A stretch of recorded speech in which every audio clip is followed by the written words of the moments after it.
Na food poison ang mahigit 20 individual na dumalo sa isang pagtitipon sa Davao City.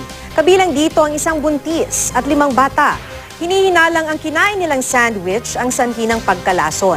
Makibalita tayo kay Rose Bernales ng GMA Davao. Unang dinala sa ospital ang Assistant Secretary ng Barangay Balyok, Davao City noong Lunes matapos siyang magsuka, magkadayariya at sumakit ang ulo. Kasunod ito ng pagkain niya ng egg and tuna sandwich na inihanda sa isang pagtitipon sa barangay. Nakatimhaw sa baho sa pan? Wala man po mi nag-expect. Murag ginana kay sayo po man kay may ng duty tungod sa monthly mass na mo na mag-start og 7 AM. Tumaas din daw ang presyon ng dugo ng babae 1 oras pagkatapos kumain ng sandwich. Makalipas ang 4 pang oras, sumakit na rin ang tiyan at nagsuka ang isa pang babaeng dumalo sa pagtitipon. Kumain din daw siya ng naturang sandwich. Ni-text na lang ang among secretary. After nga na-admit na siya, ang resulta is food poisoning daw. Bukod sa 2 opisyal ng barangay, isinugod din sa ospital ang isang mag-aaral na kumain din ng sandwich.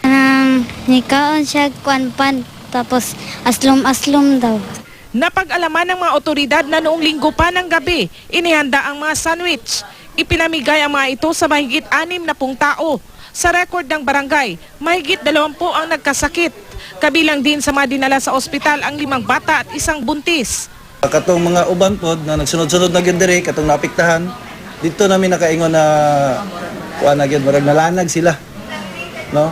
So nagtawag mi og 911. Kinumpirma ng mga sumuring doktor na na-food poison ang mga residente. Nasa ligtas na silang kalagayan ngayon. Kinukumpirma pa ng City Health Office kung ang kinaing sandwich nga ang dahilan ng pagkakalason ng mga residente. Sinagot ng barangay ang gastos sa pagpapagamot ng mga naospital.